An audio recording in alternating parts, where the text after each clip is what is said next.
This report is sponsored by Audible. Padres Giants going to be going tonight from San Francisco. San Francisco is currently minus 130 on the money line. That game will be going at 6:45. Ace for the Giants, Logan Webb will be going for them, while Yu Darvish will be going for the Padres, who brings in a record of 1-3 with a 6.51 ERA. And Landon Dickerson has suffered a meniscus injury per Adam Schefter. They are still determining the severity of the injury and how long he will be out, but it does not look good for the star guard for the Eagles. Stuck in traffic, Audible's romance collection will have you falling fast in the slow lane. Satisfy every side of you with best-selling modern rom-coms, the hottest romantasy series, and anticipated new releases. Start listening free when you sign up for a 30-day trial at audible.com.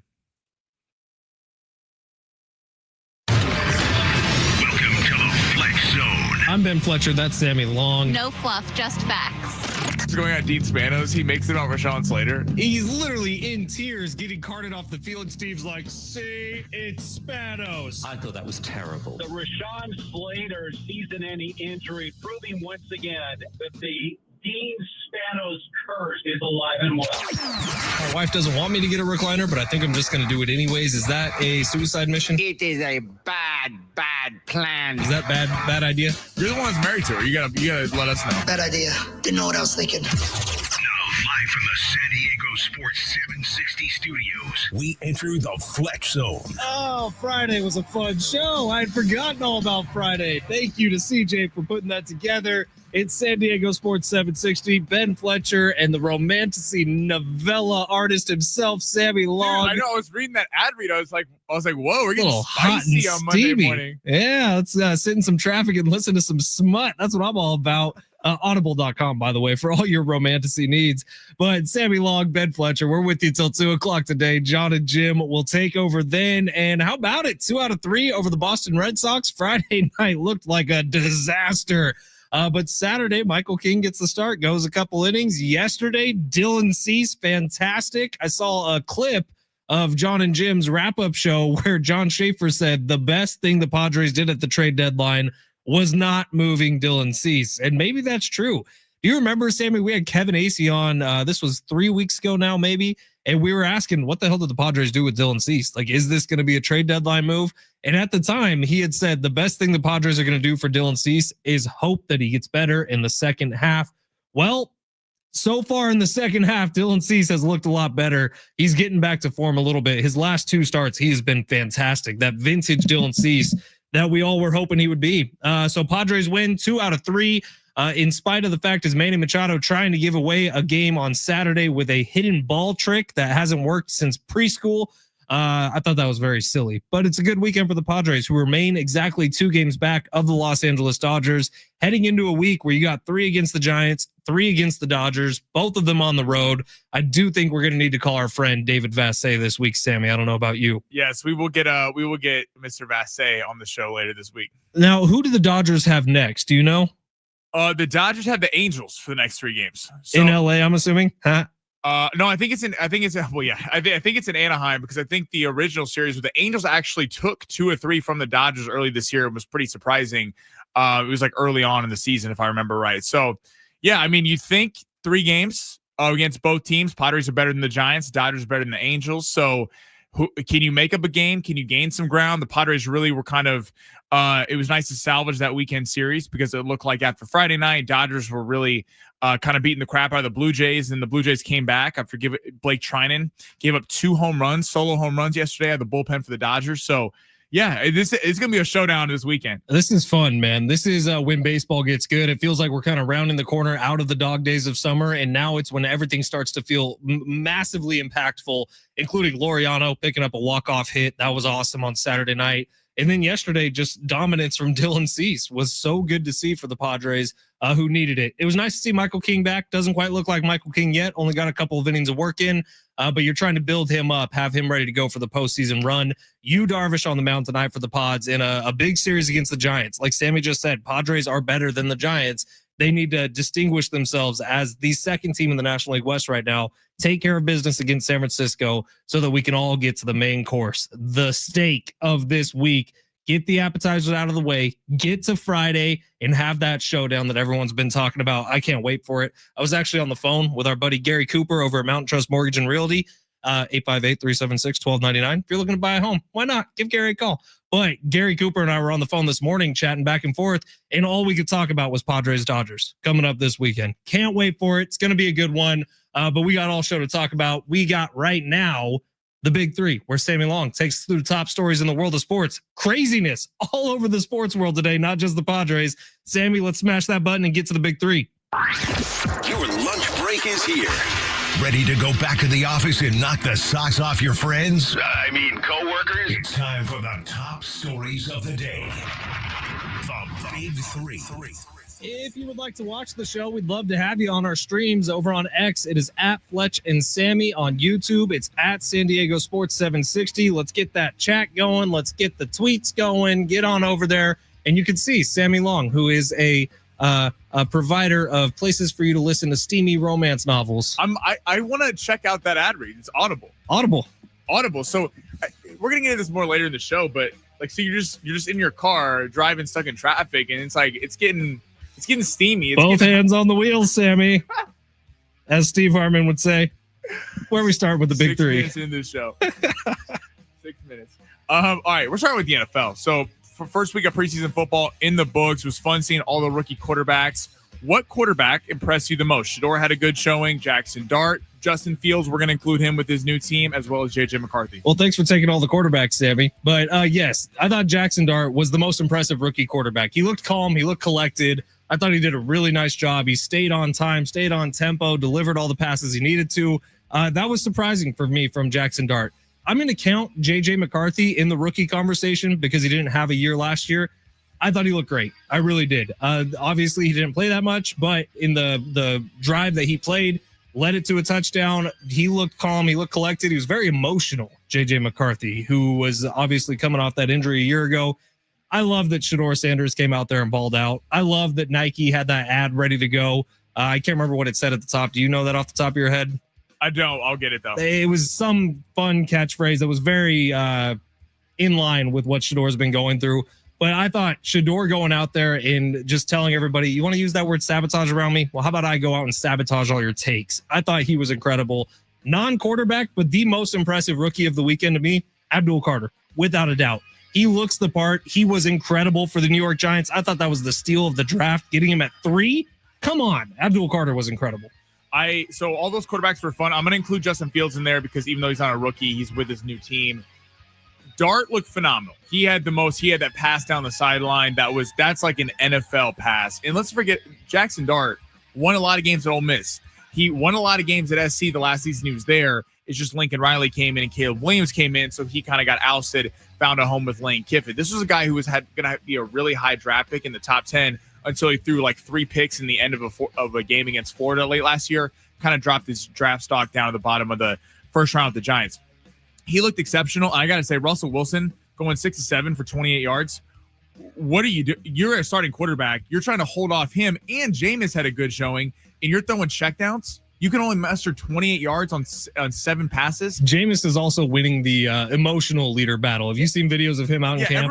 Everyone loves Jameis. He's hitting the crossbar to get them all off early. It's great. Russ, yeah. So, and then on to Shedeur. Shedeur, I watched that whole game on Friday. I thought he looked really good, was really poised. He had to walk out. A lot of people, even on our text line, had problems with it.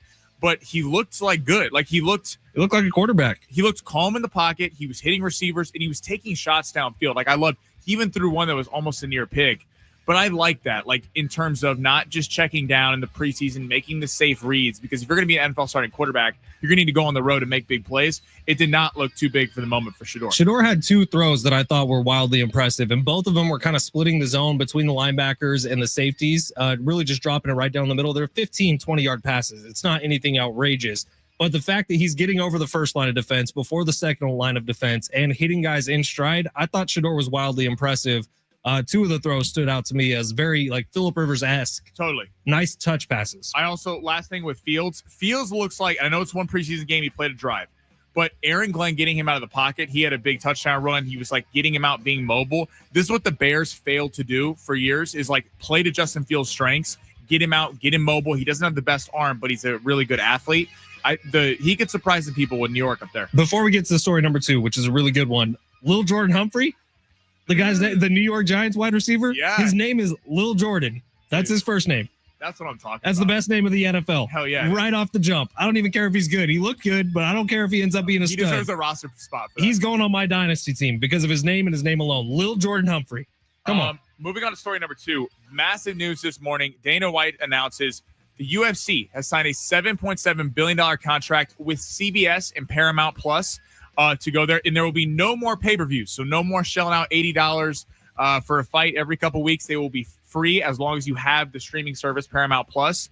And this will take effect next year. Fletch, thoughts? 2 big takeaways. First big takeaway, this is awesome and it's great for fans. Second big takeaway, I got 3 big takeaways. All right, so we're going to go to number 2. Damn it, I just forgot what my second one was. Great for fans. Number 2. Oh, here it is. Great for the cards. Because now you are able to not just attach a Conor McGregor or a Sugar Sean O'Malley, someone who's going to be name worthy enough for people to go shell out $80. You could just make the best card possible for it.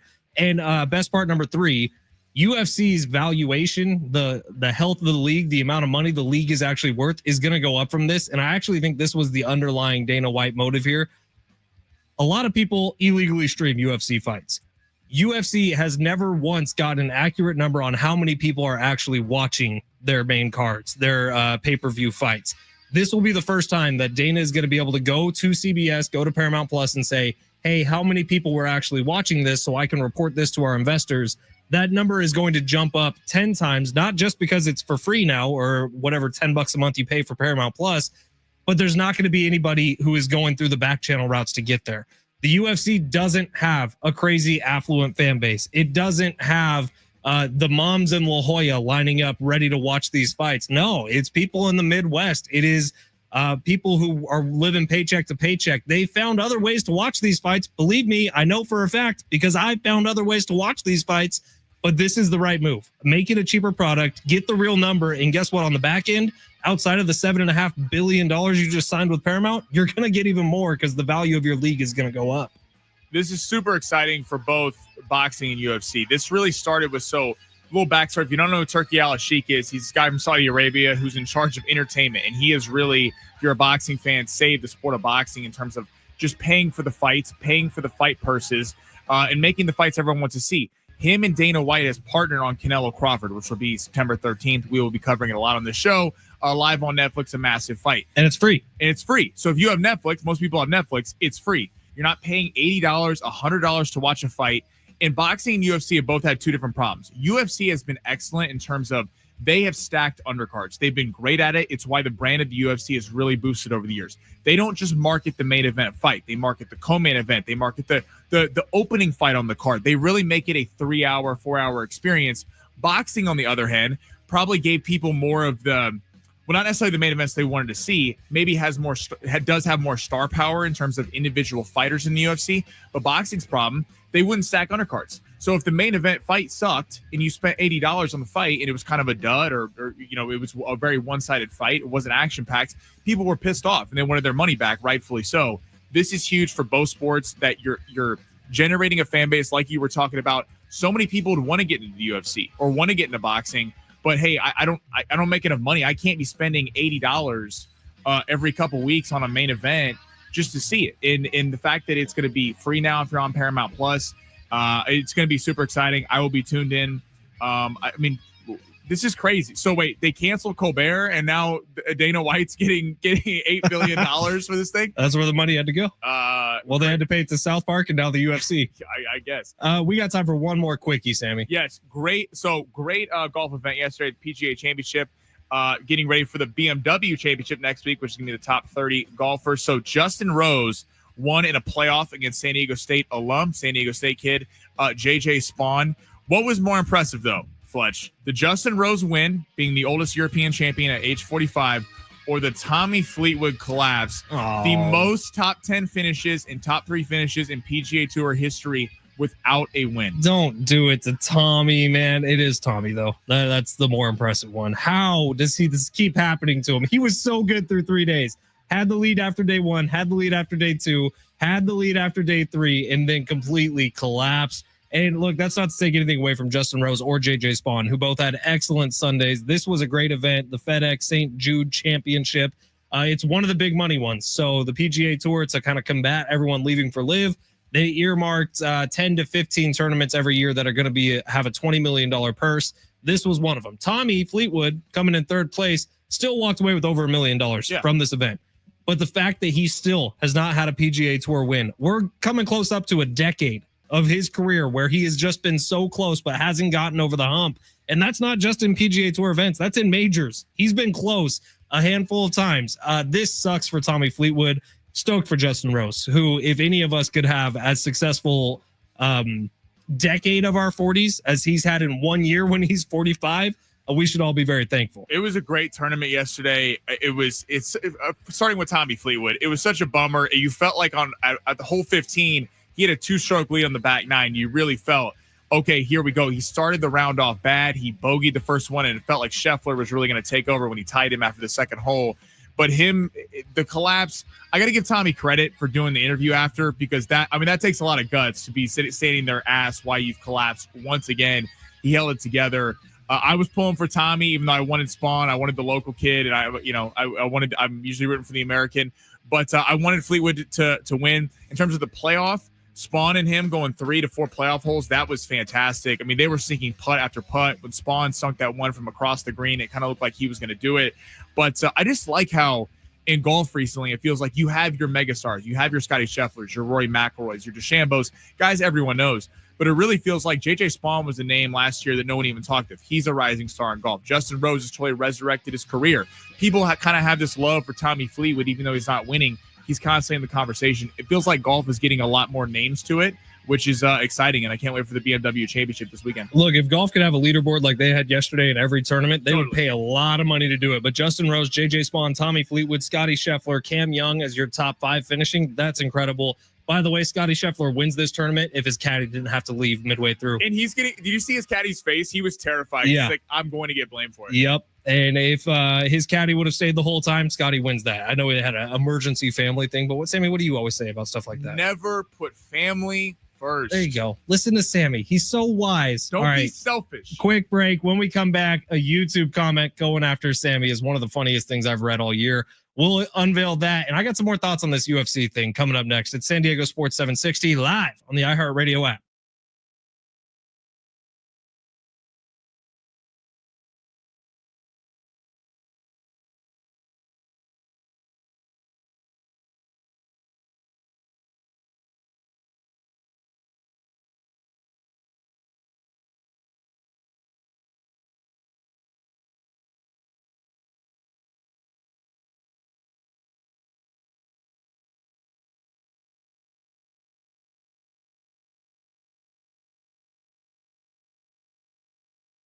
It's Fletch for Gary Cooper over at Mountain Trust Mortgage and Realty. Give Gary a call today at 858-376-1299 because from what I hear, Gary, you got a pretty good opportunity for people. I do. It's actually a lot of land, and it's located on Elena Lane in Vista, and it's definitely a must-see lot at the end of a cul-de-sac with plenty of space to build. The seller already has a soil study, surveyor, topography map, grading plans for a 2,000 square foot manufactured main home with a 2-car detached garage, and there's room for a 1,200 square foot ADU. Sewers in the street and ready for lateral hookup. Property already has a water meter on it. Gas utilities are at the property line. And there, even on the street, you can see the visual spray paint on the street with the markings outlining all the utilities locations. So this is like a really good lot. It's already pretty flat and it's ready to be built on. And we're offering it at $316,000. Find it online today at mountaintrustrualty.com or give Gary Cooper a call, 858-376-1299, and tell him that Fletch sent you.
San Diego Sports 760, our iHeartRadio Music Festival is back. Live performances from Bryan Adams, Ed Sheeran, Mariah Carey, Sammy Hagar, The Offspring, Tim McGraw, and more. September 19th and 20th at the T-Mobile Arena in Las Vegas. 2 nights, 1 stage. Buy tickets now at AXS.com. Get them now before they sell out.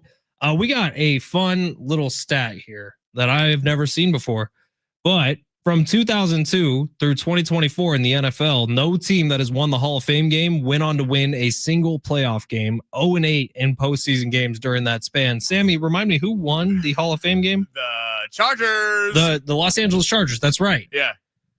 Do the Chargers win a playoff game this year? Maybe cursed teams are the only teams who can break curses. Yeah. So listen, the hater part of me would say no, because I'm a Chiefs fan. I don't like the Chargers, but I would say this. I think the Chargers are a very solid team. I think the loss of Rashawn Slater is a massive deal. And I think that was one of the major advantages the Chargers were going to have, is that they were literally had an argument the best tackle duo in the league. It's not like the offensive line is going to be bad. Joe Alt's going to move to the left side, but Pipkins is certainly a downgrade over at right. I'm gonna lean no, but it wouldn't surprise me if they make the playoffs. I just don't think they have the weapons to go on the road to a cold weather place: Baltimore, Kansas City, Buffalo, Cincinnati, and win. No team since 2002 has won the Hall of Fame game and gone on to win a postseason game. That's the exact predicament the Chargers find themselves on. Buy under, buy less than in Vegas. That's the way to do it. 858 Shador Sanders is him. It's shabolical that the NFL passed on him. He's going to be dropping Shamdimes, shadiness all season. Shadimes, like Shador Dimes. I like that. Shadimes all season long. 858 also saying, I don't care if the UFC streamed on PBS or X video, I'm still illegally streaming it. Maybe there's a lot of people like you, but I think a lot of households now have Paramount Plus. I know mine does, which I don't pay for anything, and I pay for Paramount Plus. And you don't have to worry about, listen, as someone who may or may not have been a connoisseur of other services to watch fights on, Sammy just confessed to a crime. No, I said may or may not.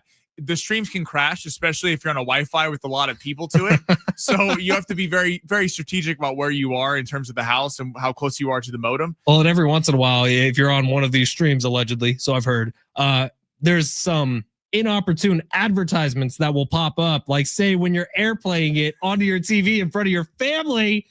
No, I do not want to sign up for this website. I don't care how lonely you think I am. Single moms in the area? I know a lot now because of these ads. A family member of mine asked me, they're like, hey, I don't really want to pay for this. Do you have it's all hypothetical. Do you have a possible way I could watch the fight? So I may or may not have sent them a link.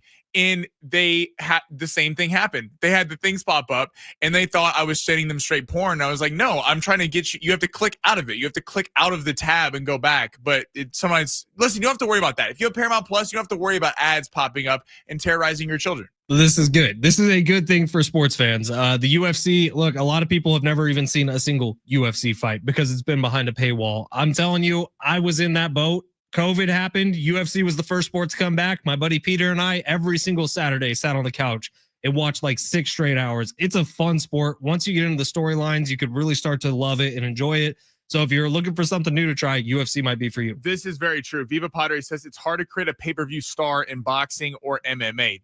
They kind of have to create themselves. They create themselves, 100% true, based on social media, in the brand, in when you had big brands, like you had the pay-per-view stars in the past, Floyd and Manny, that in like boxing, and then you had in the UFC Conor McGregor, but he was a personality that even if you're like, my grandma knows who Conor McGregor is, and she would not watch a UFC fight, but she knows who that is because his personality is so big. It is totally about the selling yourself. And then I'm glad they're not doing pay-per-view fights, but save the special pay-per-views for a special card that's like, these are unreal fights that people are going to want to pay for. Don't sell me on some prospect that's coming up that you're like, hey, he could be good 3 years from now. Let's pay $80 for it. No, I do think that you will have more stars, something the UFC really needs. If you're seeing them on TV a lot more versus I casually buy a pay-per-view once or a couple times a year. You're not really creating a star that way. Whereas if you're seeing them a couple months at a time, you could really create a star. I also think being on Paramount Plus opens up the door even more for the Ultimate Fighter, which is like the reality show that goes alongside the UFC. Paramount Plus is very, very good at this. They have a bunch of reality shows on there. I know because my wife watches all of them. But this will be a good move for the UFC, and $7.5 billion don't hurt. For how long? 7 years? 7 years. So you're looking at a little over $1 billion a year. The only thing I'm curious about is how much, because ESPN has really helped the UFC in terms of marketing. They did say there's some fights are going to be on big CBS. Okay, which is good because CBS is big, as especially I'm sure they'll be, the NFL is obviously king. They're on CBS. They'll be pushing some of this during NFL games, but ESPN gave them a lot of FaceTime. And Dana White was always on First Take, and they would be promoting the hell out of these fights on Saturday, trying to get you to buy the pay-per-view up to fight time. I'm curious, if it becomes more diehard, I think it will improve the amount of fans coming to it because of the fact that it's cheap. But I'm curious how the UFC pivots to promotion, because you're not going to have the backing of ESPN, which you've had before. All right, we got a couple things coming up next. First, Mike Sando of The Athletic does this every year where he interviews GMs and coaches to release his quarterback tiers. Those got released earlier today. There are some surprising names that are down near the bottom of this list. I want to get to that. And also, Padres, hell of a weekend, taking 2 out of 3 against a very good Red Sox team. Let's get back to that series coming up next. It's San Diego Sports 760 live on the iHeartRadio app.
This sport is sponsored by Discover. Padres took 2 of 3 against the Red Sox over the weekend. Now they're in San Francisco taking on the Giants for a 3-game set before heading on up to Los Angeles over the weekend. Tonight, though, Padres bring a record of 66-52 against the Giants, who are currently 500 at 59-59. Yu Darvish should be on the mound for the Pods, while Logan Webb will be going for the Giants. San Francisco is currently favored by -130. In the new AP college football poll drop, Texas is number 1. Penn State jumped over Ohio State, the reigning champs, who check in at number 3. Guess what? Discover's accepted at 99% of places that take credit cards nationwide. You heard right, 99%. If you don't think so, maybe it's time to face the facts. You're stuck in the past. Based on the February 2024 Nielsen report. Learn more at discover.com/credit card.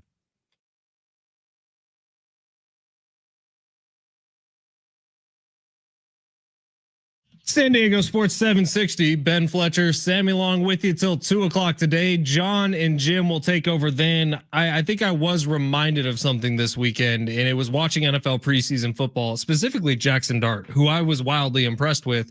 But you kind of remember how young rookies are heading into the NFL. Like Jackson Dart's 22 years old. Shador Sanders is 23. Cam Ward's 23. Like these are all Sammy aged people. But Jackson Dart, and I don't know how many people saw this story, since his move to New Jersey, which is where the New York Giants play, he has driven on toll roads the majority of the time when he's like driving back and forth from his house to practice facility, house to where they're playing their games.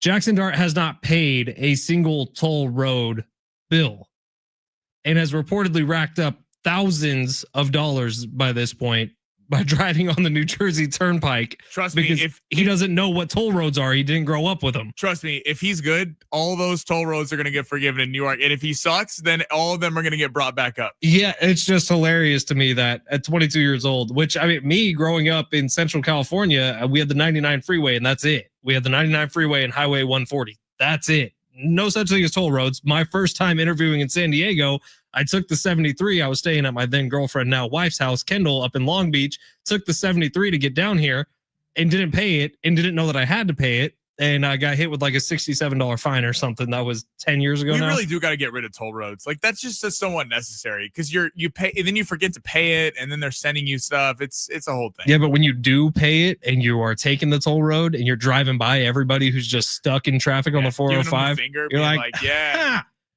Peasants, look at me on my fancy road all by myself. That is a pretty good feeling, but you pay $8 for a toll, whatever. But Jackson Dart has not figured that out yet. It's just been racking up a bunch of fines. All right, Padres really quick, and then I want to get to these quarterback ratings from Mike Sando, who's been on this show before. But Padres winning 2 out of 3 this weekend was huge. It A, kept you close to the Dodgers. B, it showed that you are playing against a playoff caliber team. The Red Sox are very much someone in the American League who is going to be a contender once you get into the postseason time. This was big for the Padres to show that, yeah, they're not just beating teams that are a little bit less than them. No, they're beating their peers. And taking 2 out of 3 against the Red Sox was huge. I say tonight is huge. Yu Darvish back on the mound. We've seen exactly one good start from Yu Darvish since he came back off of injury, which means we've seen one good start from Yu Darvish this year. And he was dominant in it. But is that going to be the only one? Because the Padres are kind of relying on Yu Darvish to be Yu Darvish once they get into postseason time. I feel like tonight is a huge stepping stone for him, and they need him to look good. Well, and that's been the only probably concern with this team since the deadline is that the bats are looking unreal. The bullpen we know is amazing. Alex Cora, the Red Sox manager, said that it's the best bullpen in baseball, which I completely agree with. The one concern would be that the starting pitching has not gone very far in games. Take Dylan Cease out, he was fantastic. Michael King, first start back, you know that he was not going to go very long. He didn't look great, but again, Yu Darvish didn't look great in his first 3 starts. It looked really good last time. You do though. 2 times ago, he had a stinker in between the really good one 2 times ago and tonight. You do though heading into the playoffs because there's something that Coach Quintero said on our show last week, who comes on every Thursday at 1:30. They can't just rely. The fact that the bullpen's so good can't be just a thing they fall back on every night. Like example, the fact that Suarez gave up that home run on Saturday night, Adam had to come back in. Now it worked out in the 10th, but they were trying to not pitch Adam Saturday night, and they had to, and they won the game, so it was great. Then Adam pitches again yesterday. You cannot just shell out the 5 horsemen or whatever you want to call them now every night, or at least 3 or 4 of these guys all the time, And I know like Friday night they got blown out, so they kind of use all the low leverage arms, so it ended up working out for Saturday and Sunday. But in the playoffs, especially with them playing back to back to back, and in the playoffs, one thing that's interesting with teams that have great bullpens, you're gonna teams are if it's a 7-game series, you're playing this team multiple times.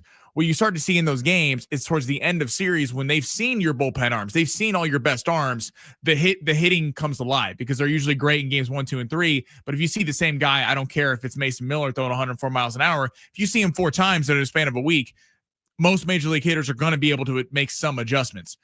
The Padres pitching staff has to go deeper in games to save this. So then when they are needed to go finish the game 1, 2, 3, 4, 5, they can do that. But that can't be something they rely on all the time. Yeah, Dylan Cease had a lot of fans yesterday in San Diego rooting for him. I think the biggest ones were the ones who were actually in the bullpen. Those guys were like, "Thank God we get a night off." It's been a crazy season for the Padres bullpen, but we'll see if that changes here down the stretch, because I agree with Sammy. You need it to. You can't be working these guys like this. 619 text the show saying, "I get it. I grew up in Philly/South Jersey. Tons of toll roads, but come on, man. Read the signs." Very true, 619. He's 22. Can he even read? I don't know. He's a quarterback. Hey. Don't be talking crap about my young people. I'm just saying, like, everything for Jackson Dart, he has lived a very different life than you have lived, Sammy. From the time he walked into high school, was the best player on the court or best quarterback on the team, to college, having that full ride going, homework all done for you. Who knows how much work Jackson Dart's actually put in. Can I say something? And listen, I know we have San Diego State is associated with the station. Are you about to say college isn't hard? No. That's what I'm not going to say. I went to San Diego State. But it wears me out when coaches, and I know this is all PR, every coach does this across the country, whether it's football or basketball. They're like, it's the student athlete first. It's the student. It's like, no, it's not. Do you think if Arch Manning fails his math test at the end of December, he's not playing in the Rose Bowl? Get out of here. Okay. We all know the athletes are bringing in millions and billions of dollars. Okay. So don't sit here and tell me about how, the science teacher got upset that they didn't take it seriously. Listen, you know the thing. If you're in an athlete's class, you're probably in the right class. You just have to not really, really suck at school. And I think the student athlete comes into play. Look, there's a lot of people who, the majority of student athletes in the NCAA are not going to go on to play professional sports. And you'll see some guys take it extremely seriously. Like, I want to set myself up for after this. But then there are the, like you said, Arch Mannings, or probably a Jackson Dart, who maybe blow things off a little bit and don't go into the real world equipped with anything. They just are going into the real world with handlers who do everything for them. Exactly. I wish I was there. For. Really wish I was there. All right. Mike Sando of The Athletic, one of the best writers when it comes to the NFL. We've had him on this station a lot over the years. Every year, Mike goes to the NFL coaches and general managers to get a pulse check on the quarterbacks in the league. And every year I see this rankings list come out, I get depressed about where the 49ers quarterback is, and then I move on with my life. This year, something interesting happened. So we all know the top 5 in the NFL, and I think everyone for the most part agrees. In whatever order you want, it's Patrick Mahomes, it's Joe Burrow, it's Josh Allen, it's Lamar Jackson for the top 4. You can include Matthew Stafford if you want. Mike Sando did, or at least the GMs and head coaches. Maybe Jaden Daniels. He was actually number 6 on this list. Where things get interesting to me, and he does this in tiers, tier 1, 2, 3, 4, and 5. In tier 2, you have a lot of the usual suspects. You could probably guess a lot of them. It's the Jaden Daniels, Justin Herbert, Jared Goff, CJ Stroud, Jalen Hurts, Baker Mayfield, Dak Prescott, Jordan Love, Brock Purdy. That's what we all kind of collectively call the mid quarterbacks, or guys who are on their way up, like a Jaden Daniels, who you could talk to me about potentially being in tier 1. Tier 3 is where it gets juicy, because these are guys who have contracts, a lot of them, who are very, very well paid. But what this list is telling you is that GMs and coaches around football don't believe they're good enough to win you playoff games. In tier 3 is where we find Trevor Lawrence. So it literally says on here, a tier 3 quarterback is a legit starter, but needs a heavier run game and or defensive component to win. A lower volume drop back passing offense suits him the best. Can you read me who else is in that tier? Kyler Murray, Aaron Rodgers, Tua, Trevor Lawrence, and Geno Smith.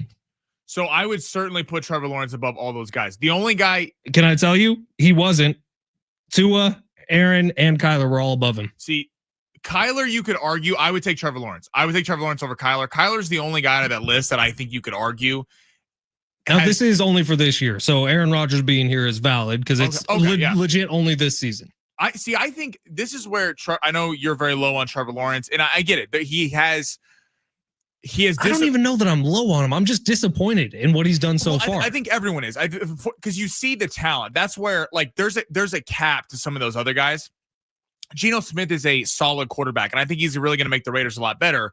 But we know Geno Smith is not an elite level passer. Trevor Lawrence has the tools to be a guy that when he was coming in the league in the first couple seasons, could this be a guy in the top 5 quarterback discussion? He's not right now. He hasn't done what needs to be done to be in that, but he has the kind of physical attributes and arm strength and everything that you'd look at and go, wow, that guy could be like a problem for people in the AFC.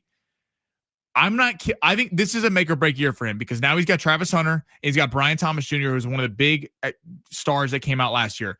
The reason I'm cutting Trevor Lawrence some slack is because the Jags have been an awfully run organization, and Shad Khan has been handing out contracts. Remember, he gave Christian Kirk, who was a number 3 receiver on the Cardinals, a 4-year, $72 million deal, and they took Trayvon Walker over Aiden Hutchinson. I mean, they have missed all over the place. I would agree with you wholeheartedly, except for the fact that Joe Burrow exists. Joe Burrow exists in one of, if not the worst organization in all of football in the Cincinnati Bengals, but he elevates them. Where is Trevor Lawrence elevating the Jacksonville Jaguars? So far, he hasn't. That's a good point. That's a very good point, and I hear you with that. But the one thing I will say for Burrow, he's got wide receivers. He has the best receiver duo in the league, and I mean a receiving core that is unbelievable. And they paid him in some of the Bengals' problems. It goes way back. The Bengals are a disastrous organization, and this is not Joe Burrow's fault. But the fact that Joe Burrow put a lot of pressure on them to say my receivers aren't going, or kind of insinuating that if you don't pay Jamar Chase, his college buddy, his best friend, a couple years from now is Joe Burrow requesting a trade. Potentially. But this isn't Mike Sando's thoughts and feelings on where Trevor Lawrence belongs. This is where NFL general managers and NFL head coaches feel Trevor Lawrence belongs. That's interesting. That means they don't think he has the talent that the Joe Burrow has. I'm curious what Rich would say on this. So they're actually my surprise pick. I actually think the Jags are going to win that division. What did we say last year? Who was our little surprise pick guy? It was Anthony Richardson and the Colts. Oh, yeah. We thought Anthony Richardson was going to lead the Colts to the postseason. But we've never seen Richardson do anything. To be fair to Trevor Lawrence, like if we're going to give Herbert love, and I like Herbert a lot, so I'm not sitting here dogging Herbert. Another guy who's been a subject of a situation with an awful head coach in Staley and the Chargers organization. We don't need to explain to San Diego how disastrous that has been for a long time. He has done more. Trevor Lawrence came back on that Chargers team, won a playoff game, went into Kansas City against my Chiefs and gave the Chiefs a hell of a game that was in doubt there in the fourth quarter until the Chiefs took over at the end of the game. So this is a guy who has won before. He won a national championship in college. I know that's different, but this guy has won at big time levels where there's a lot of quarterbacks in the league that I feel like probably get more love than he does. Herbert's never won a playoff game. Correct. And Herbert's in that tier 2 list. I just think it's curious. Literally, I have no other reason of bringing up this list other than the fact that Justin Herbert is as low as he is on it. And it's from NFL GMs and head coaches, because that's telling you what they think about that quarterback. They think that Brock Purdy is a better quarterback than Trevor Lawrence. That's what the NFL GMs think. Well, so that's it. Okay, this is not even and Dak Prescott. I think that's crazy. But the one thing I will defend your boy Brock Purdy, is he has won in big moments, and he's played well in some of those big moments. The second half against the Lions. Oh yeah, the Lions. How about the second half against the Packers? I'm trying to give you some praise. I remember the whole game against the Chiefs until the very end. Well, he did not play well in that game, but that's the thing for another time. We got to break, Sammy. We got to get to long shots. We got to make some people some money. And by the way, ChatGPT has weighed in on how they think the 2025-26 NFL season will go. The answer is going to shock you. We'll unveil it right before long shots coming up next. It's San Diego Sports 760 live on the iHeartRadio app.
Download that free iHeartRadio app. If you want to help out the show, if you like supporting the show, best way to do it is to add us to your presets. When you search San Diego Sports 760, you listen to the station, find that little plus button, click it so that we go up to number 1 on your presets on your free iHeartRadio app. That helps us out a ton when it comes to the bosses. So if you like the show, if you want to support us, my name is Ben Fletcher. That's Sammy Long. Add us to your presets. That would help a lot.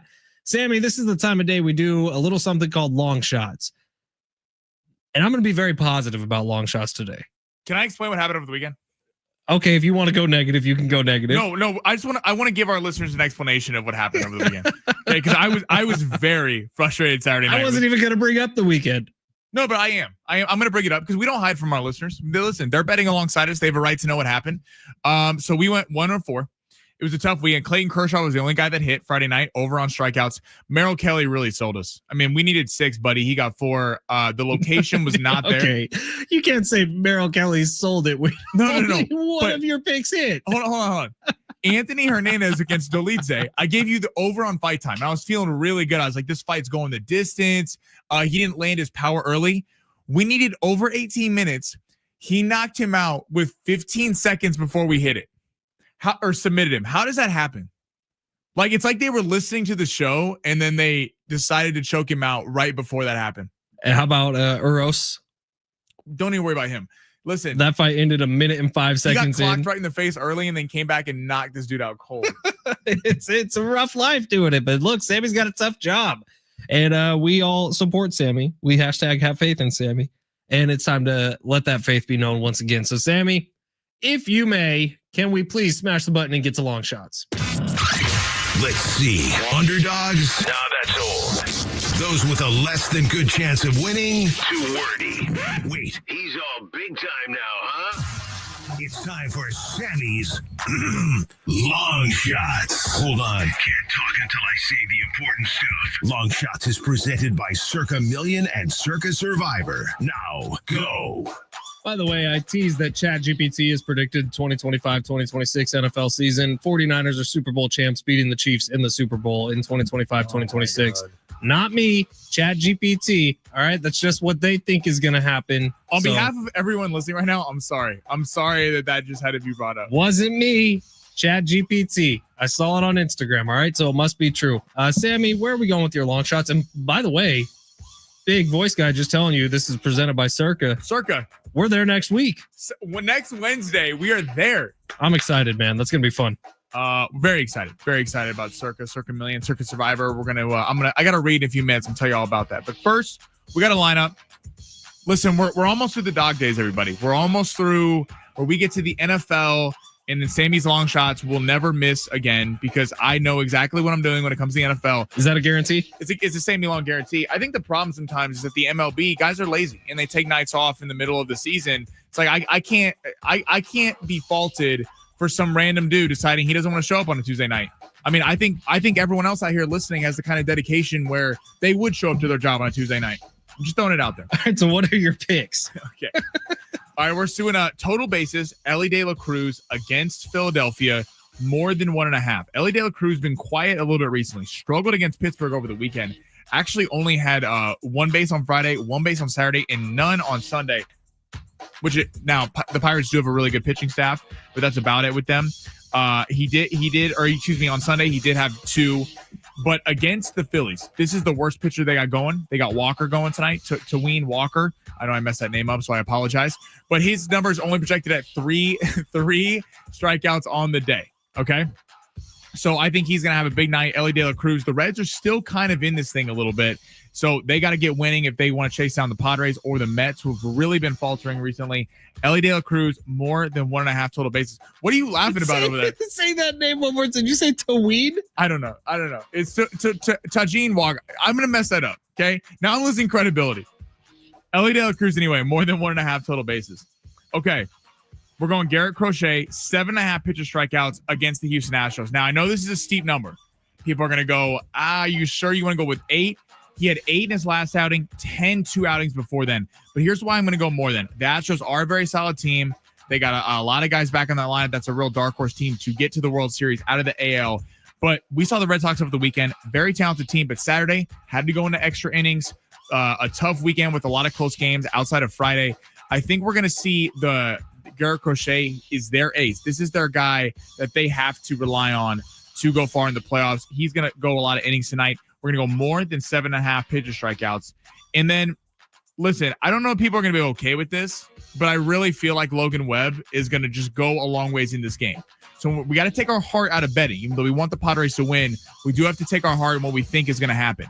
Logan Webb is the ace of the staff for the Giants. The Giants cannot hit the ball. That has been their massive kryptonite on the year. They thought when they got Devers that would completely change. Devers hasn't been great so far, and the rest of the guys that were kind of the supporting cast has really kind of tanked on the season. Logan Webb in these games has to go a long ways. I'm going more than 5 pitcher strikeouts simply because I think the opportunity is going to be there, and they're going to try to save the bullpen for tomorrow and Wednesday, where they have the pitching disadvantage against the Padres, where tonight they do have an advantage. We're going to need a full recap because everyone stopped listening after you said Taween Walker. But I think that's his name. No, it's Taiwan Walker.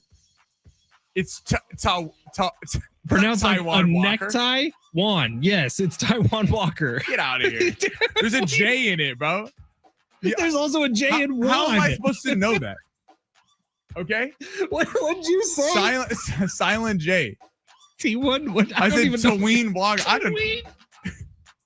You know what? Okay, I was prepping for this, and I was like nervous of saying the name because I was like, I'm gonna get absolutely destroyed on here. Let's see what the text line has to offer. Oh my gosh, that was good. Tyler on YouTube saying, "Oh my God, laughing face emoji." That's kind of where I'm at right now. Okay, so to recap, really quickly. Thank you. Ellie De La Cruz, more than 1.5 total bases against Walker against the Phillies. Reds need to win today. Garrett Crochet, more than 7.5 pitcher strikeouts because of the opportunity. He's the ace of the staff for the Red Sox. Padres missed him over the weekend. And Logan Webb, I know we're not rooting for this to happen, but more than 5 pitcher strikeouts, I think he has ample opportunity and goes a long way tonight. That was my favorite thing that's happened on this show in a long, long time. Maybe the only one that might do it, one up it, was Steve Hartman literally dancing on the grave of Rashawn Slater. Oh, what happened Friday? Yeah, that was good, Sammy. That was very, very good. We're going to take a quick break. I should hit the dump button. I'm just going to laugh for the next, 10 minutes. But we'll come back and we'll talk some more Padres. They got a huge week ahead of them with a day off on Thursday, which is nicely timed ahead of a 3-game series against the Dodgers. We'll set the table for that. We have more reaction from the NFL preseason and all the rookies we saw in action. Let's get to it on the other side. It's San Diego Sports 760 live on the iHeartRadio app.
Vegas, 1 week out.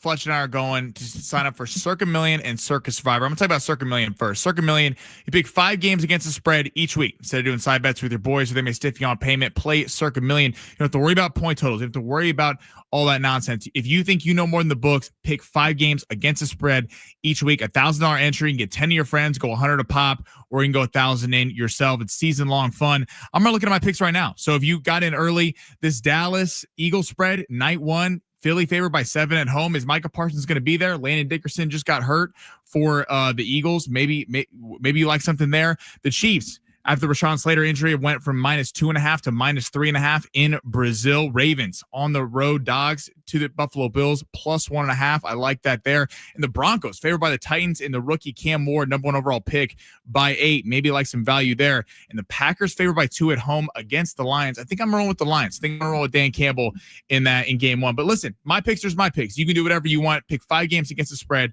each week. And then Circa Survivor. This is where you pick 1 game each week. Once you burn a team, you cannot pick them again. For season-long fun, same thing. $1,000 entry. 10. You can get 10 friends. Go $100 a pop each, or you can go in the 1,000 yourself. Sign up in Vegas and win your money now with Circa.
This sport is sponsored by Progressive Insurance. Padres in San Francisco taking on the Giants in a 3-game set before heading on up to L.A. over the weekend. Tonight, Yu Darvish will be going for the Padres, while Logan Webb, the ace for the Giants, will be going for them. And Landon Dickerson, star guard for the Philadelphia Eagles, has torn his meniscus, per Adam Schefter. They're still doing tests to determine the severity of the injury and how long he will be out and if he will miss the entire season. At Progressive Insurance, they offer auto, home, and commercial auto insurance, plus a variety of business insurance options to cover your small business needs and more. Visit progressive.com today. Again, that's progressive.com.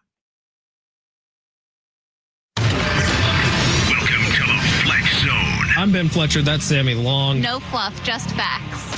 He's going at Dean Spanos. He makes it on Rashawn Slater. He's literally in tears getting carted off the field. Steve's like, "Say it's Spanos." I thought that was terrible. The Rashawn Slater season-ending injury proving once again that the Dean Spanos curse is alive and well.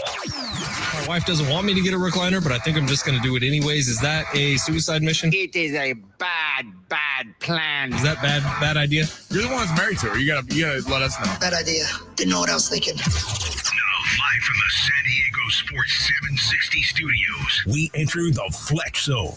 Yeah, it's hour number 2 here on San Diego Sports 760 after one of the funniest moments of my entire year so far in 2025. From Sammy Long, that was great. Actually, Derek Togerson is texting me from NBC, laughing about it too. Sammy, are you okay? That was funny. I'm great. I got my bets in. Yeah, they look good too. I'm excited about this one. Hashtag Faith and Sammy. We got a lot to get to in hour number 2, so let's get right into it because college football AP poll is out. A huge new deal with the UFC, NFL football. Look, it was preseason, but it was nice. It feels like we're back home. I was actually at a birthday party up in Long Beach in my wife's family. And my brother-in-law essentially just sat and drank beer and we're watching a muted TV with NFL preseason football on it all day long. It was fantastic. It feels like we're getting there. All my group texts with my fantasy football leagues are starting to pop off a little bit. We got draft plans coming up. We got week 1 parties coming up. This is the time of year where we start to get really excited as we're sitting really just a few weeks away from football being back in our lives on a daily basis. I can't wait for it. I'm pumped up about it. We just got to get these damn Padres to win some baseball games in between now and then. And then our fall is going to be jam-packed with action every second of the day. With all that being said, Sammy, let's not waste any more time. Let's get to the big 3 of hour number 2. Smash that button. Your lunch break is here. Ready to go back to the office and knock the socks off your friends? Coworkers? It's time for the top stories of the day. The big 3. We haven't really been keeping up with them, but we will get to all your texts. Text the show 70470. Start your message with team. We got some time coming up in about 10 minutes where we'll get to some of your texts. But Sammy, where are we going with hour number 2? Where would you like to see? Where do the Padres need to be heading into the weekend against the Dodgers in terms of in the standings? Because 2 games back or better, right? They're 2 games back as of right now. Remember, they're 2-5 against the Dodgers. They play them 6 times. They have to go 5-1 to get a tiebreaker against LA. Right, but even if you sweep the Giants, the Dodgers could very well sweep the Angels. So as long as you are 2 games back or better, as long as you're not giving ground heading into this weekend, you could do some damage against the Dodgers this weekend and maybe change things up. I do think the Padres should be full force gunning it to get a non-wild card postseason spot, which would mean you're winning the division in the National League West. So I think the Padres are gunning it. I think they need to gun it. That's going to be the one difference between this year heading into the postseason and the last few that it hasn't worked out in is you're not going to have to worry about that wild card series. That only happens if you take care of business. 6 more games against the Dodgers. Do I have that right? Are they 2 3-game series? It's 3 games this weekend and 3 games next weekend. Back-to-back weeks. You got to take care of business against them. Put yourself in the best position. But as for this Giants series, you just can't give any ground. So great. If the Dodgers lose a game and you sweep and you're only 1 game back heading into the series, that's awesome. That's a bonus. But be at least 2 games back heading into this weekend. Yeah, if you're 2 games back, because then you just gotta beat them, win the series, which is something that is very manageable. But in terms of a tiebreaker, going 5-1 against the Dodgers over a 2-week span, probably not likely. Hey, maybe it happens, but you want to hang within striking distance because the Dodgers have been kind of inconsistent. They seem to kind of get right over the weekend outside of the loss yesterday, but Toronto's a very good team. Padres obviously beat a really good team in the Red Sox 2-3. And the Dodgers had a bit of a clunker on Sunday, and the Padres certainly did on Friday night, get blasted. So, listen, this series this weekend is going to be fantastic, but this is a big 3-game set for the Padres in terms of, as well as the Dodgers. The Dodgers can't just take the Angels lightly. This was a team that beat them 2-3 early in the season. And then the Giants, this is a division foe. Even though they have been kind of free-falling, the bats haven't been there. You cannot just take this team lightly. Like, they're actually underdogs tonight, which understandably because it's Darvish going against Webb. But the next 2 days, you probably have a pitching advantage. Don't be just thinking about LA because we could be looking back. Let's say they go 2-3 against LA over the weekend, or somehow they sweep or something, and you drop 1 or 2 to the Giants. I think it's going to be very frustrating on Monday coming in going, you really dropped to a Giants team that you're probably looking ahead to a Dodger team over the weekend. And it would be a very Padres thing to do. So don't do that thing where you're getting close and all of a sudden conversations are starting to get serious about, well, what does it look like if they do win the division this year? And then you fall off the face of the earth. That would be a very Padres thing to do. Do the opposite of that. Do the anti-Padres. And that's really what you're going to need to go win a World Series this year is to be the anti-Padres. All right, so the college football playoff AP Top 25 came out this morning. So get this, week 1 of college football, these are the matchups. Number 1, Texas taking on number 3, Ohio State. Number 9, LSU taking on number 4, Clemson. And number 6, Notre Dame taking on number 10, Miami. So we have 3 top 10 matchups. Out of those teams, What team has the most pressure to win week 1? It's so weird you weren't talking about week 0 where we have Hawaii and Stanford and Hey, we got one good game. UNLV. We got Iowa State and Kansas State. It's one good game. Yeah, it's a top 25 matchup, 22 versus 17. But okay, so repeat the question because I had that week 0 line loaded up and ready to go. Which of these teams? We have 3 top 10 matchups in week 1. Texas in Ohio taking on Ohio State. LSU playing Clemson. Number 9 LSU playing number 4 Clemson, and number 6 Notre Dame playing number 10 Miami. What team is under most pressure to win week 1? Texas. Okay, but they're playing against Ohio State. That's going to be a hell of a game. God, they're bringing that to us week 1. Yeah, Texas is fantastic. Texas has the most pressure on them as of right now because we don't really know what Arch Manning is. We think we know, but we have no idea. It's a little bit of the Trevor Lawrence in the NFL. But Texas has been getting all the praise this offseason. They are the best roster in college football. They should be the team to go out and win a national championship. Well, we're going to find out real early if they're not going to be the guys that just get bullied out of it. So Texas has an immense amount of pressure on them. Notre Dame, just because of who Notre Dame is, I think has a ton of pressure on them heading into this year.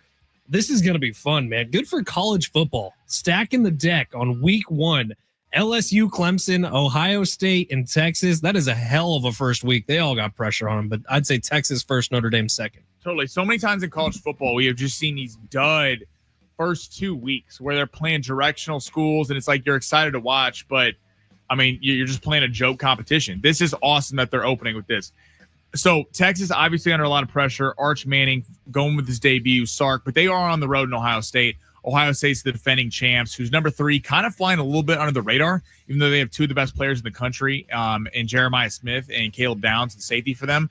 But it's all kind of about the quarterback situation. It's going to be Julian Sayin. There's going to be a couple other guys. I'm going to go with Clemson, though, because Clemson and Dabo Swinney at number 4 overall, this is the one team who is a blue blood, who is, I mean, every year matching up with Alabama in the national championship game. But Clemson has not adapted the transfer portal. Dabo Swinney hates it. He won't do the transfer portal. He only believes in building through recruiting, which used to work because when you're Clemson, you got all the recruits. But now with guys getting transferred with NIL money, maybe they go to a Clemson, but then they dip out because they get money elsewhere. He won't adapt to the portal. He also said last week, this team he thinks can go 16-0. Cade Klubnik's the quarterback. He's been a lot of people are expecting big things of him this year. We haven't really quite seen it quite yet from him in Clemson winning big games the last couple of years. But that matchup of LSU and Clemson, Dabo Swinney saying they're going to go 16-0, you better win. And on the other side, you got Brian Kelly, who, well, along with Lincoln Riley, same year, Lincoln Riley goes to USC, Brian Kelly goes to LSU. Well, LSU expects to be in the national championship conversations, and there's only so many times you can lose and not make it. This really feels like a make or break year for them. And then in week 1, we're getting LSU, Clemson. I mean, the Notre Dame in the championship last year. It's awesome that we're going to see some real college football playoff impact games earlier on. And I feel like maybe this is because it's expanded to 12 teams, where now teams are more likely to take riskier matchups week 1 versus when it was the top 4. It's like if you lost week 1, unless you ran the table, you're probably out. Texas, Ohio State at Ohio State week 1. That's about as good as it gets for an opening week matchup in recent memory for college football. It's going to be fantastic. Ohio State's actually a little bit of a favorite in that game. They should be. They're playing at home. But Texas, with all the talk of them this offseason, are you? What if they start off getting blown out by 50? From Ohio State? In Arch, it's all based on the small stuff we've seen from him at Texas is fantastic. He played against some bad schools, and then he came in the Arizona State game. But this is all the number one pick. We have no idea what Arch Manning is. Right, like if he comes out there, and that's not a easy game. They're not giving him an easy first 3 games to kind of get warmed up as a starter. Like as a team number 1, Texas is the first time they've been ranked in the preseason number 1 overall against the defending champs. Like that is not an easy spot to be in. So I'm super excited for it. We got our first look at some rookies in the NFL quarterbacks. We'll kind of tell you what Sammy and I saw, plus get back to the Padres. All of that coming up next. It's San Diego Sports 760 live on the iHeartRadio app.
This Wednesday at 6 o'clock right here on San Diego Sports 760. It's SDFC Midweek Live. Hear from the head coach, Mikey Vadas, as well as interviews with players and coaches. Find out the latest club and MLS information. SDFC Midweek Live every Wednesday right at 6 o'clock on your home for SDFC, San Diego Sports 760.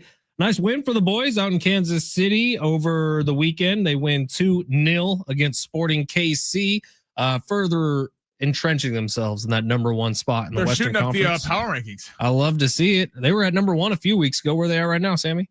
I think they're top 5. I got to pull it up in front of me. But yeah, they were put on the ESPN, the little arrow pointing up. I like that a lot. Number one in the West still. They're playing well, man. This could be a fun little last stretch of the season. Think about what we have coming up between now and October 18th, which is the end of the MLS regular season. SDFC major postseason push. San Diego Padres in hunt for a top seed in the postseason, not just a wild card spot. And football is just peeking its head around the corner, man. We are almost there. We got highlights on the TV today of JJ McCarthy throwing some passes. He looked good out there with the Vikings. Led a touchdown drive. Quinn Ewers, who I honestly did not know was a Miami Dolphin, was on the field with the Miami Dolphins. Didn't play well, but he was on the field. I thought he was staying in college for one more year. What happened with that? Well, no, he kept staying in college. Everyone thought he was going to come out last year because they got Arch. And then he decided to stay because Texas gave him a bunch of NIL money. And they thought if he was going to stay in college football, he would shift to another team because like Carson Beck was at Georgia. They paid him like something crazy, like $4 or $5 million or something to go to be the quarterback at Miami. But yeah, so he's now playing for Miami now, Quinn Ewers. And he was all right at Texas. He was always weird. Like he would have games where you'd be like, oh, this guy could be a top 10 pick. And then he would just be an absolute no-show. So meanwhile, all of Texas's fan base was like, can we just put Arch in? They would the second he threw an incomplete pass, he would literally have like 3 touchdowns in a game, and then they'd be chanting for Arch because they just wanted to see Arch Manning. Well, he struggled in his debut as a Miami Dolphin, completed 5 passes, attempted a bunch of them. It wasn't great for Quinn Ewers in Miami. We'll see if it gets better. The name that keeps popping up, though, all over the place in the NFL, and if you remember last season, he was the preseason superstar, Joe Milton III, who's now a Dallas Cowboy. Cowboy fans saying he's looking better than Dak. Is there a little drama out in Jerry World? No. Joe Milton taking the job? He's making $50 million a year to play quarterback, Dak Prescott. Joe Milton, the new quarterback of the Star? No. Come on. Let's have a little shake up with the Dallas Cowboys. I think that'd be fun. Now, Milton's been nice. He's impressed when he was with New England. He's just a super athlete, and man. It's funny we're hearing this because Dak Prescott is the poster boy for a guy who made his name in the preseason. Remember that year he came out? And then Romo got hurt, so then he ended up actually starting. But he was unbelievable. I mean, people kept talking about he had some unreal stats in the preseason. He had like a perfect passer rating in one game. Dak Prescott was a guy who really made his hay doing that. It is funny, like we've seen guys. Not only is it important for your team if you want that quarterback, the young quarterback, to be your future of your franchise, but like if you're the Browns, you're not trading Shador right now. But they apparently, per Monday Morning Quarterback, we're getting calls on Dylan Gabriel after the draft. People wanted to trade a pick for him. With all the quarterbacks on the roster, are you not thinking about moving Dylan Gabriel? Are you not thinking about moving one of these guys, flipping them for a pick? I mean, it means a lot to have your quarterback show out in the preseason. And Shador played really well. He gave the Browns options. Now, the Browns are going to screw this up. I can promise you that. But Shador looked good. He looked like a quarterback. He played the part. Now, who knows what kind of defense he was going up against. But Shador, I thought, looked like a stud. Who starts first? Jackson Dart or Shador Sanders?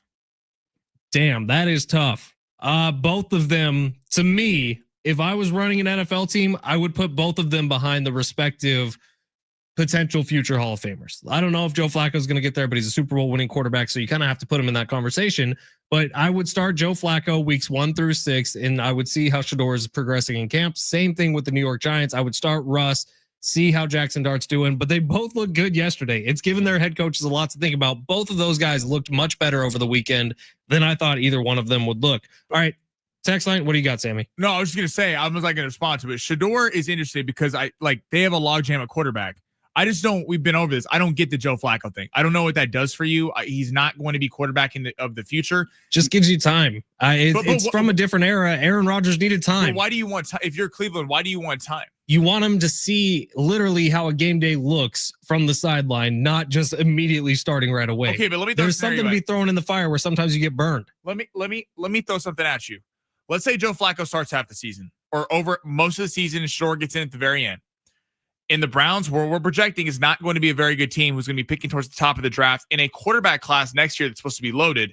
Now you don't even know what you have in Shedeur. You don't know what you have in Dylan Gabriel. So you may be picking at the top, possibly thinking about taking a quarterback, and now you have a logjam where you don't even know. Maybe you have a guy who you picked in the 5th round who's a superstar in Shedeur Sanders, and if you play him and he sucks, then you know you need a quarterback heading into next year. Let me give you some examples on the other side. Sam Darnold goes to the Jets. It's awful right away. He starts right away. Remember the quotes came out his first year about seeing ghosts? Like Sam Darnold sucked when he was with the New York Jets, and it took him 5 or 6 years to kind of get that off of him.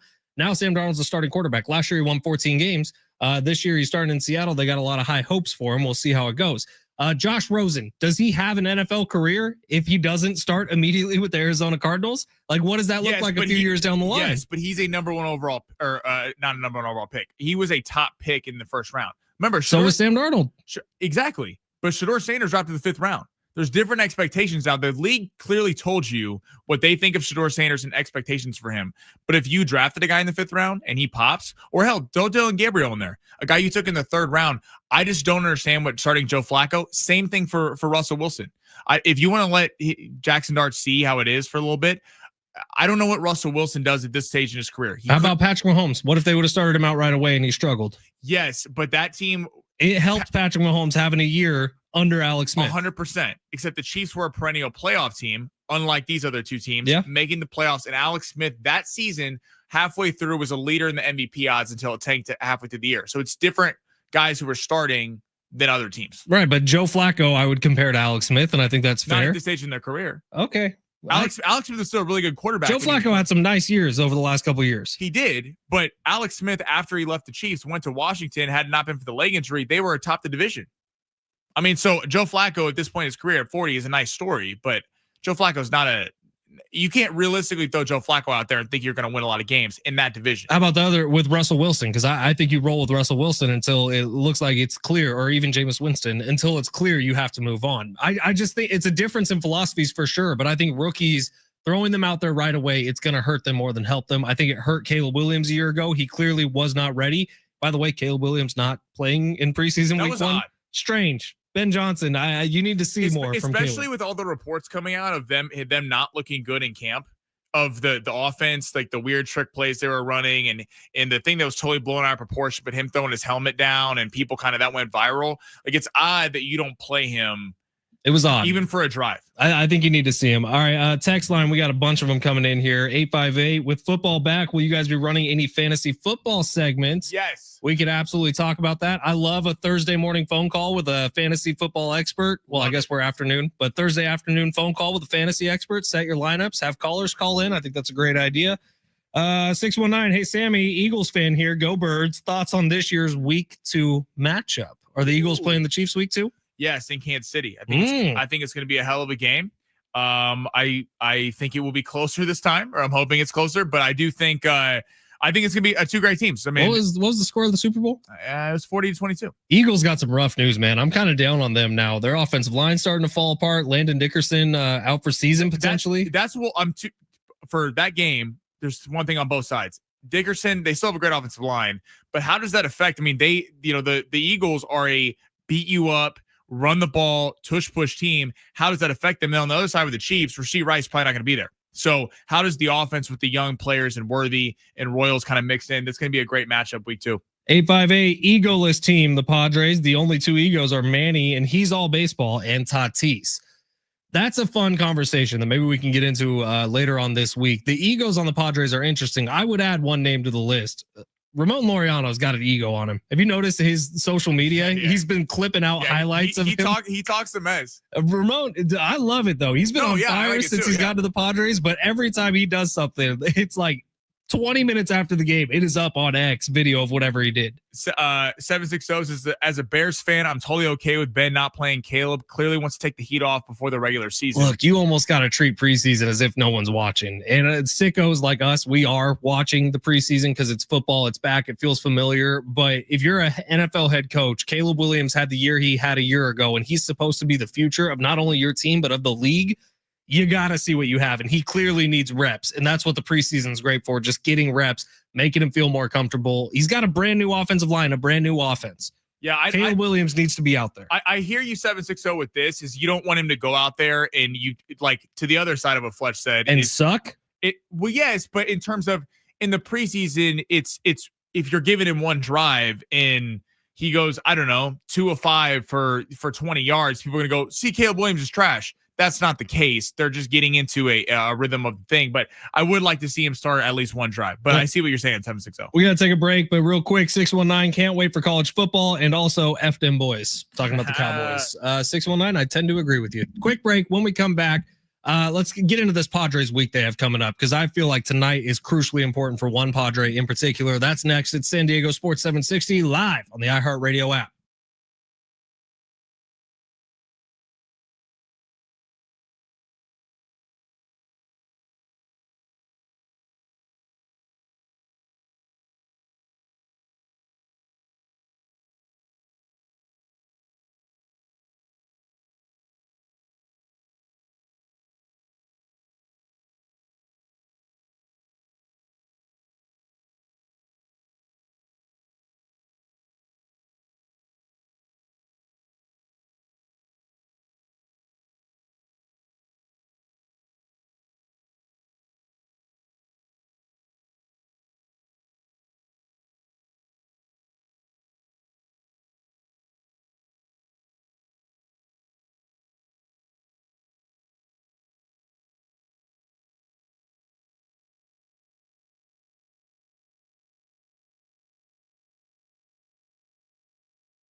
This sport is sponsored by the Jim Buttrell Real Estate Team. SCFC, after a 2-0 win over the weekend of Sporting KC, has moved to number 2 in the power rankings on ESPN for the MLS. And the Padres are back tonight in San Francisco, taking on the Giants. Logan Webb will be on the mound for San Fran, while Yu Darvish will be going for the Padres. It's the first of a 3-game set with the Padres being in LA over the weekend. Would you like to know what your home would sell for today?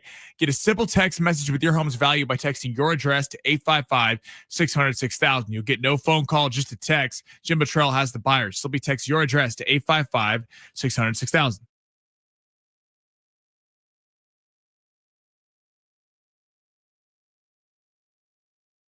San Diego Sports 760, Ben Fletcher, Sammy Long with you for 30 more minutes here. Can't wait for it. Padres got a big week coming up. I did want to read this comment on YouTube from the Universe Galaxy. Says, hey fellas, can I join your panel and explain why Michael Jordan fans are the worst sports fans of all time? Oh, we got a LeBron fan. That debate's so dumb to me. It's the easiest thing for all the talk shows, the TVs to just go, all right, we got nothing else to talk about today. LeBron or Jordan? Let's cue that one up again. And then the same old tired takes. Look, if you want legacy and intensity, you go with Michael. The if you Universe want Galaxy, stats, you came to the right place. I love talking NBA. I DM Sammy about it.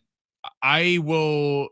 So I differ for you on that. I would go Michael Jordan, not to get in a whole debate here, but I just think rings matter. I think if LeBron were to get one more and be within one of Michael with all the accolades, with all the stuff, but it really comes down to this, to the point of it's kind of a futile argument, because it's, what do you value?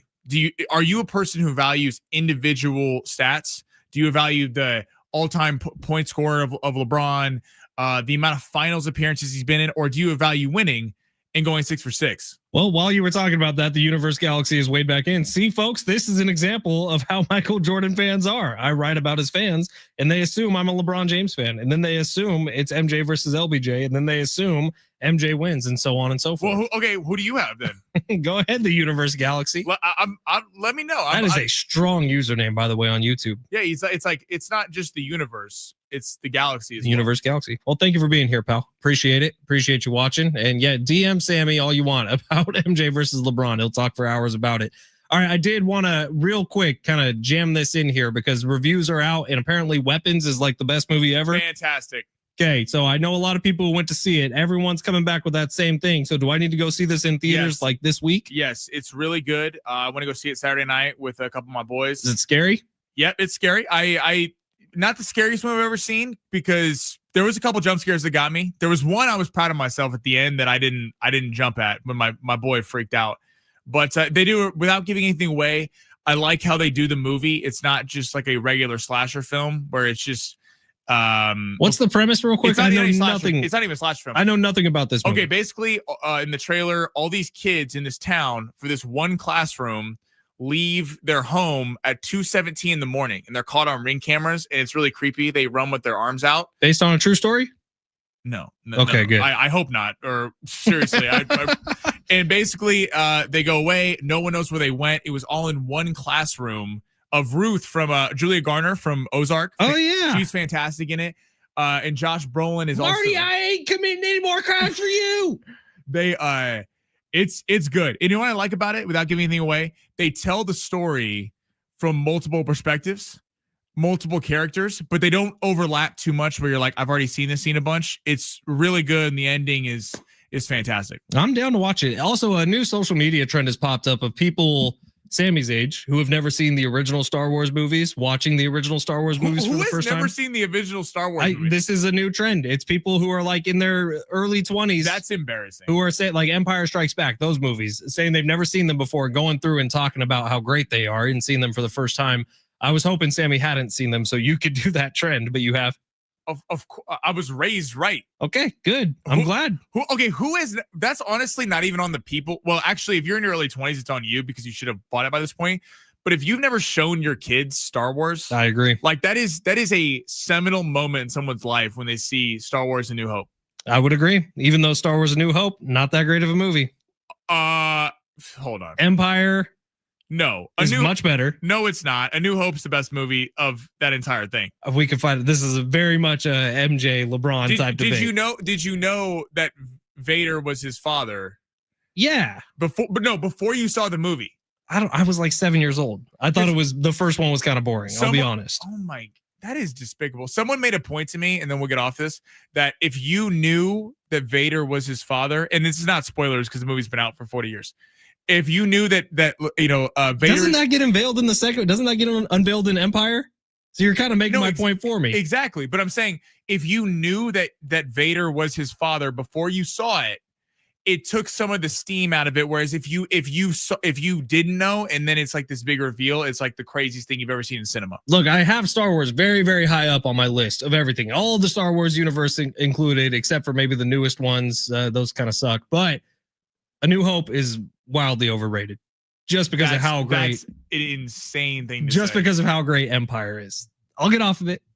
Done. That's like we're getting in the Padres here, but that's an insane thing to be saying. Wildly overrated. That I is get it. that Like, is if the you're greatest movie of all time. and some people would say so. And if you were born in the 70s and you got to go see it in theaters, and that was like one of your first big movie blockbuster experiences, I would imagine, yes, it's the greatest movie of all You're probably an time. Attack of the Clones guy. I do like Attack of the Clones. I also I like the animated television show, The Clone Wars. I think it's fantastic. But I will say, like, Empire is the best Star Wars movie done. End of discussion. And no, it's a great movie. I don't want to diss it. It's a phenomenal movie, but it's not better than the original. Just saying. All right, Padres, tonight's a huge game, and I get it. It's against the Giants. Giants have fallen off quite a bit. This is still a huge game for one reason and one reason only. It is huge for Yu Darvish. We need to see what the hell Yu Darvish is at this point. Since he's come back, it has been 4 duds, 1 great start. The Padres need the 1 great start to turn into 5 or 6 here between now and the postseason, because Yu Darvish is going to be critical to the plans. You talk about Major League Baseball season as if you really only need 3 starters in the postseason to really do damage for you. I don't know that that's necessarily the case with this Padres team. I disagree with that. It could be because of how good the bullpen is and how good the bullpen has been. But if you had 4, man, that would change things in a big way. So if you go in with Nick Pivetta, Michael King, Dylan Cease, and Yu Darvish all loaded up and ready for war, and maybe you get a 5th guy, and whoever it's going to be, if it's Nestor Cortez, great. Randy Vasquez, great. JP Sears, who knows where the hell he is now even. But if you can get in there with 4 solid rotational arms, that makes life way, way easier. And I agree with you, Sammy. I'm kind of off of the you just need 3. I don't think it works that way anymore. And if you look closely at when the Dodgers won the World Series last year, if you followed the run, the Dodgers either won a playoff game or they got blown out. Outside of the Padres beating the Dodgers in Game 3, 6-5, that was like the only close game that they lost. They either won the game or they got absolutely shredded. And like that's why they ended up winning the World Series, because the games that they would get destroyed in, the Mets beat them by like 8 or 9. They threw their B team out there. So all the arms are getting rested. And that was kind of the one thing when, not to go back to the playoff series, but when you're heading up to LA for Game 5, the one thing when the Padres or the Dodgers blasted the Padres in Game 4, the one thing you thought was that, okay, well, you didn't burn Swart. You didn't burn a lot of these guys, Tanner Scott at the time, Jason Adam, which could deploy on Friday night. Unfortunately, we all know what happened. But yes, you do need more than 3.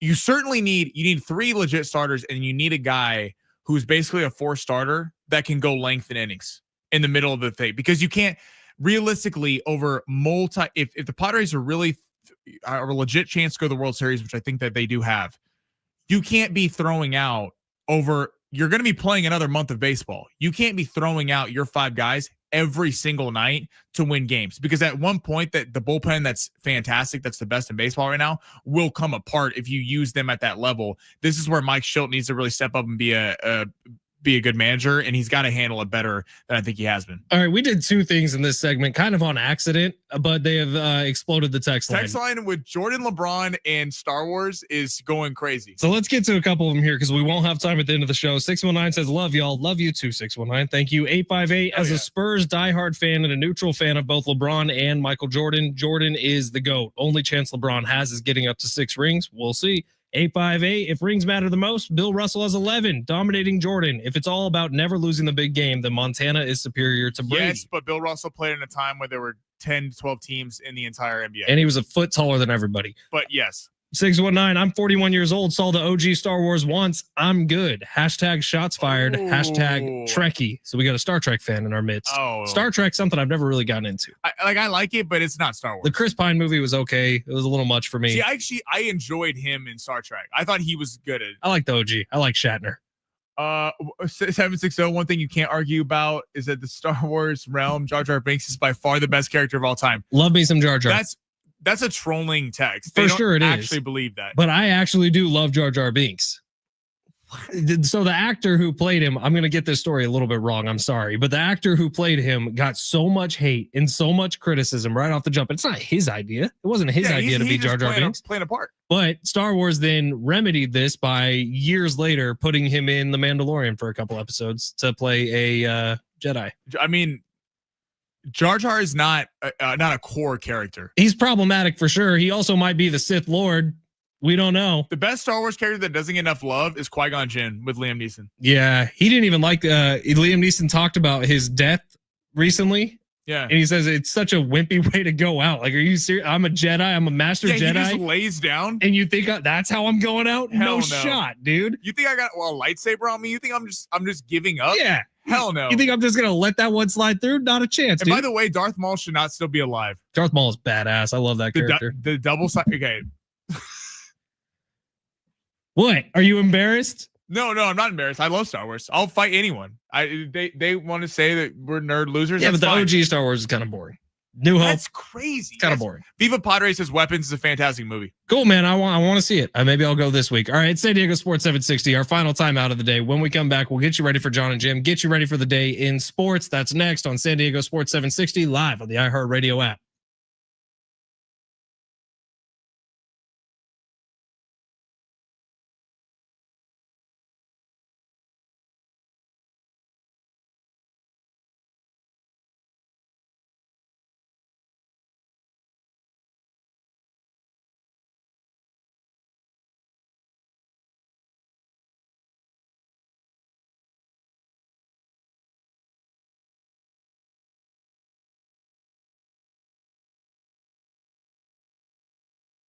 Oh, this one's going to feel good, folks. It is Fletch for Prize Picks. Preseason football underway now. College football almost here. Don't miss any of the action on Prize Picks. Download the app today. Use promo code Fletch. That's FLETCH to get $50 in lineups after you play your first $5 lineup. It all feels right in the world now that we have football back on our TVs. Saquon Barkley, Justin Jefferson, Josh Allen, Patrick Mahomes, Christian McCaffrey, they are all set to take this year by storm. And if you got the skills, you can win money just by picking more than or less than on 2 to 6 player stat projections for every single game this football season. You could win up to 2,000 times your cash. And by the way, baseball season ain't done yet. San Diego Padres Prize Picks is the official daily fantasy sports app of the San Diego Padres. Prize Picks is my favorite daily fantasy sports platform because of the promotions, the Taco Tuesdays, the Flex Fridays. They're going to keep you coming back for more all season long. Plus, Prize Picks invented the Flex Play, which means you can still cash out. Even if your lineup isn't perfect, you can still double your money. Prize Picks is the best way for you to win real money this football season, this baseball season. So what are you waiting for? Download the Prize Picks app today. Use promo code Fletch to get $50 in lineups after you play your first $5 lineup. Prize Picks. Run your game.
Couple of shout outs to give before we get out of here for the day. Do want to do some thank yous here because Sammy Long and I, we're here every day. Love Monday through Friday. This is my favorite part of the day, noon to 2 every single day. Blessed to do this. It's not possible without a few people. First and foremost, Gary Cooper. Was talking to him on the phone earlier this morning. Look, Gary is somehow fascinated in the intricacies of buying and selling homes. So if you just want to chat about your future, if you want to make sure you're getting the right deal, give Gary Cooper a call, 858-376-1299. I can promise you this, it'll be a fun chat. And he loves talking Padres too, so make sure you queue up some questions for that, 858-376-1299. Gary's always there to answer the phone. Prize Picks is back officially for the football season coming up. You just heard me talking about it during the last commercial break. I love Prize Picks, man. I use it all the time. And you could too if you want $50 for a bonus. Use promo code Fletch when you sign up. And then next week, Sammy and I are heading out to Circa. Circa, Sammy's first endorsement. We can't wait for this. I'm pumped. Spend some time in Vegas. If you haven't checked it out, that's an awesome hotel. I stayed there last year. We're going to be chilling on the sportsbook quite a bit, Sammy. Yeah, we're going to be having a blast. Yeah, shout out to Gary Cooper, Prize Picks, who Prize Picks could do me a solid to refill my account, but that's a story for another day. Circa, we love it. It's Circa Million, Circa Survivor. If you're heading out to Vegas, if you're just kicking it out there, you like to play all season long. Circa Survivor, you pick one game each week, kind of a Survivor League, and then Circa Million, you pick 5 games against the spread each week. So maybe you're a quantity person, maybe you're a quality person, whatever you want to do, Circa's got you covered. What are we doing? We're doing both. We're doing both? Well, yeah. Well, I've already started rounding it. Dom said he's in. Your boys, Rich and Travis, we need to get in. we need money. Does Kat want to get in? Maybe. We're seeing money. It's $1,000 to enter. All right. But we have final say on picks. Like, I don't want. See, but the more people we include, Sammy, the more we're splitting our winnings. I don't know how I feel about that. I mean, we can go 500 a pop if you want. And just pick one? Yeah. Here's my thing. Don Marty said he's going to dip out and not interfere in the picking of games. You really think if we had Rich Ornberger, he's not going to have an opinion? The first thing he's going to say is, that's the stupidest thing I've ever heard. But Rich, though, understands the NFL. My thing is, if we're putting serious money in this thing, I don't want someone who's like, oh, I like, I'm a Packer fan. Let's pick the Packers. Like, absolutely not. Why'd you pick the Packers? That's kind of a weird thing to just go off the rip. That's what I'm saying, a random team, because there's a skill thing. By the way, we were getting some fantasy football texts earlier, which we will be doing some fantasy football segments coming here real soon. A league I've had since high school. People have been deciding on a possible punishment. And there's a lot of kind of dumb ones being flown out there, like ride an MTS train around the whole city. I'm like, I don't really know that that's that big of a punishment. Like, I just sit there and ride it. I threw out, you have to do a 5-minute open mic night stand-up comedy set somewhere. Hilarious, because they're gonna fail miserably. You're gonna be awful. And then half the league is not into it. And half the league is making excuses about how they're like, oh, well, I don't want to take time away from the real comics. I go, first off, you're gonna make them look better because you're gonna be awful. The best fantasy football punishment I've seen recently is there were protests somewhere at one of the college campuses. I don't even remember what it was about. It's probably not important for the story, but somebody had to dress up in the Borat costume and go out to the protest and actively participate in it. I thought that was hilarious. That's like fun though. That's not really that much of a punishment. It's hilarious is what it is. And embarrassing if you're the poor gentleman who has to squeeze into the Borat costume. I'm talking about the little green suspenders thong.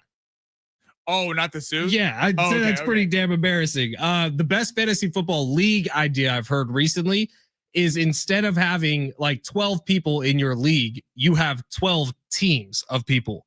So if you have enough friends, make it so every team is a 3-person team. That way, you're not having the situation where, say, you and I are in a league together, Sammy. I don't give an F about your team. You don't give an F about my team unless we're playing against each other. This gives you 2 other people to talk about your team with on a daily basis. So you're not bothering everybody else. I don't want to share lineup decisions though with other people. That's a you problem. We're doing, yeah, but like if I'm putting money up, like we're doing a guillotine league this year. Where have you ever been in a guillotine league? No. Where basically have 18 teams, and the goal is to not be the lowest scoring team each week. You get chopped off? You get chopped. In all of your players go to the free agent pool, and there's a free agent budget that people can bid on. That sounds fun, man. All right, well, that's about it for us today. John and Jim are coming up next. By the way, coming up on John and Jim, how about Padres Hall of Famer Trevor Hoffman at 4 o'clock? Should be a great one. Cannot miss. But that's at 4 o'clock today. John and Jim. Trevor Hoffman. Ready. Yeah, we got the best morning or best sports radio show in San Diego, John and Jim. J&J. Maybe the Brett. best closer of all time, Hall of Famer Trevor Hoffman jumping on at 4 Studs. o'clock. This is going to be a good show. Don't want to miss it. That's next. San Diego Sports 760.